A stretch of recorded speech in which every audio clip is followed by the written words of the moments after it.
Welcome to my new series, Hotel Hoppin, where we'll explore the most unique and luxurious hotels in the world. Today's hotel is probably the nicest airport hotel in the United States, located at JFK. It was actually originally built for TWA, the airlines, Transway Airlines, it was called. This was an iconic airline back in the day that was owned by Howard Hughes and inspired the movie The Aviator. For many years, this was a bustling airline terminal, but over time, planes got bigger and this terminal wasn't big enough to allow the planes to go through. Additionally, TWA Airlines went under, so for 20 years, this amazing piece of architecture just sat empty. And they stopped using it in the 90s, and it kind of just sat empty for a couple decades. It was only in 2015 that a hotel group bought it and decided to turn it into the TWA Hotel.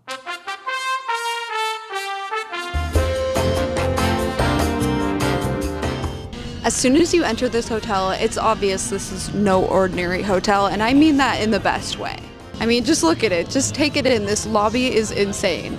The lobby, check-in, restaurants, Sunken Lounge, it's really all one big room. This is one of the most unique hotels I've ever been to, and if you're into mid-century design, architecture, or airplanes, you are going to love this place. The hotel is located just outside of Terminal 5, and you can easily access and go to and from any terminal using the air train. There are signs all over, so I found it was quite easy to actually find the hotel. With a rooftop pool, restaurant with a Michelin-starred chef, and restored airplane turned into a bar, this is not your average airport hotel. I'll take you guys through a full tour starting with the lobby.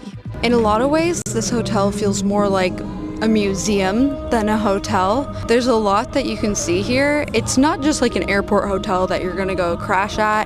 This hotel is really an experience of its own. Past the lobby is the check-in area of the hotel, which you'll notice looks an awful lot like a check-in area at an airport. So they did a really good job turning this into a hotel, but if you pay attention, you can see how it used to be an airport terminal. You'll notice they kept a lot of the original elements, like the handrails, the departures and arrivals sign, and the clock that's on the ceiling in the center of the building. Adjacent to the check-in area, there is a food hall, and this has many different types of food.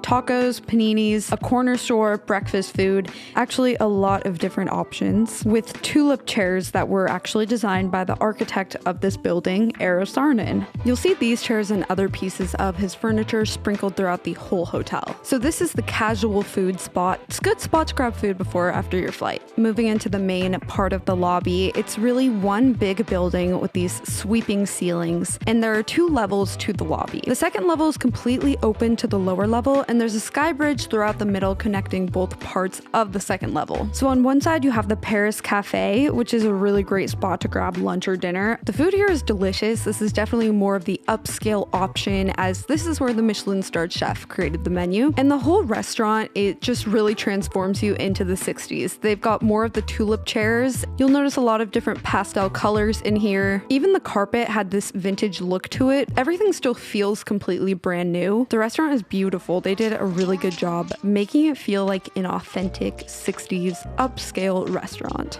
Around the corner behind the Paris Cafe is the Lisbon Lounge, and this is just a spot that you can grab a drink, and it overlooks the Sunken Lounge. Heading across the sky bridge, you'll find a display of old TWA uniforms. Throughout the whole hotel, they have different historical elements sprinkled about, so it's fun to just walk around and explore. So they have all the uniforms from when TWA, the actual airline, was in service. And I had no idea how cool the old uniforms were. The designers are like Valentino, Balmain, Ralph Lauren, like they were actually back in the day, like very nice outfits. This is really cool to look through. I didn't realize how fashionable and stylish the outfits were back in the day. This was back when flying was something only the 1% did. So people really dressed up, and it's fun to look at these outfits, and you even see how over time the outfits start to get a little more boring. So this is a uniform from 2001. And then up here, if this were still a terminal today, would probably be an airport lounge. So back down on the first level under the sky bridge is the Sunken Lounge. Sunken living rooms were something that started to pop up back in that time period, and there's something just really cozy about them.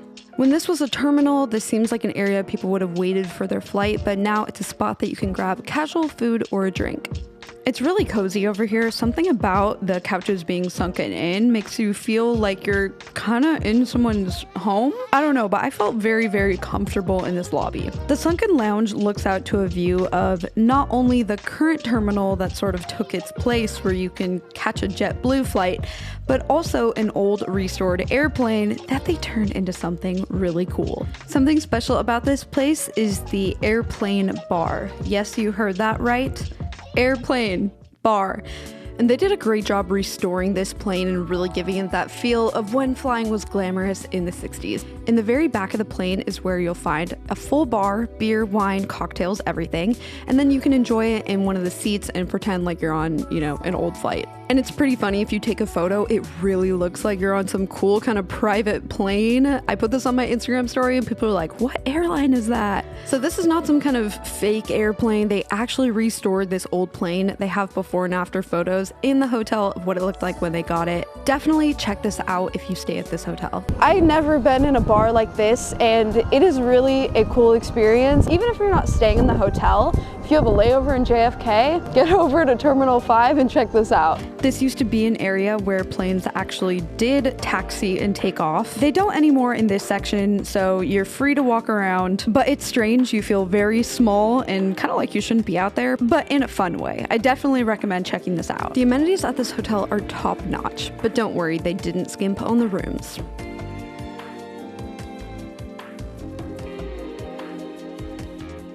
So this is one of the hallways to get to the hotel rooms. Obviously a little different than most hallways. Fun fact, if you've seen the movie Catch Me If You Can, this probably looks familiar because a scene was actually shot in this hallway. So they did swap out the carpet to a red color, which I think looks even better. So heading through the hallway and up the elevator, we get to one of the rooms. Let's go inside. The room is really thoughtfully designed so that while it, I guess, is kind of small, it doesn't feel small. It actually feels really big. Of course, they threw in a lot of mid-century design elements, but it's fully renovated and it feels brand new. They have a few different room configurations, and this is the one with a view of the TWA building. All right, so walking in, you've got a spot to hang your stuff and this little mini bar over here with actually some pretty cool glasses. You'll notice there's so much branding here. Everything is very detail oriented. Even the little spot to put your glass has Fly TWA with like a vintage airplane and everything. So they really thought of everything you'll see. Even the safes in the room were custom made for the hotel to be red with the logo inside. They did terrazzo tile here, which I will say is like very expensive. Terrazzo is not cheap to do, and it is true to the era of the 1960s that they're kind of going for here. It's also funny because you see terrazzo in a lot of airports, so this goes kind of with the whole airport hotel vibe, but it just feels kind of luxurious. I think it's really smart how they did this design. The desk and the bed are combined in a way so that when you're working at the desk, you get a view. You're like looking out into the view. I think a lot of hotels just kind of shove the desk up against a wall and you're like looking at a wall, but it actually saves space that they did it this way. It's like the headboard and a desk, and it makes the room actually feel a lot bigger. And then we have the bed. I remade the bed myself, so you know, yesterday when I came here it looked a little better than this. I don't know how they do it. They make it look so good. But you've got this cool little headboard. It feels very like glamorous. It's funny because this hotel is mid-century modern style, but I feel like they threw in some like very like glamorous old Hollywood feeling elements to it as well. They give you, you know, about 50 pencils, so if you're planning to do some writing, you don't even need to worry, I guess. And this is just a small thing. I was impressed that they're all sharpened. Like somebody had to do that. That would take a long time. Like they're sharpened really, really well too. So I'm gonna keep one as a little souvenir. Sticking with the 60s theme, they've got this old rotary phone. It works and everything. It's not just a prop. And in each room, you'll find another piece of furniture designed by the architect of the building. This is the womb chair by Eros Arnon. They are cool looking and shockingly comfortable. If you ever sit in one of these, you'll be like, wow, this is really comfy. Cool, you can like look out over the people rushing to get to their gate. So they put the TV off to the side so to not block the really cool view, but you can pull it open like really far and watch TV in bed if you want. You might be thinking, You're at the airport, isn't it so loud? Don't you hear all the planes taking off? But they actually used a special type of glass so you can't hear them at all. The glass used on these windows is the second thickest glass in the world, so I didn't hear any planes at all. It's definitely quieter than most New York City hotel rooms. It's extremely thick. Actually, all the New York apartments should do this so you don't hear things outside. So if you're worried about that, don't even worry, you're not gonna hear a thing. And then they also have this phone charger right here, which is so nice because I don't know how many times I've forgotten a charger when traveling. And no one can move this or take it, it's stuck here, so there will guaranteed be one in your room. You just set it down and your phone will start charging. They're able to fit a nice sized desk in here so you can get some work done if you need to. There's a couple full length mirrors kind of snuck in there very cleverly. The bathroom is also really nice. It's very classic. You almost feel like you're in a Hollywood dressing room with these lights. One small detail I really appreciated about the shower is they put the handle on the other side of the shower head. So you can turn it on without having to run away really quickly because the shower is gonna get you all wet. So that is super smart. I've never seen that before in a bathroom. Everything in the room is branded. The shampoo, conditioner, even the towel mat and the soap. The attention to detail in this hotel is just next level, and I am obsessed with it.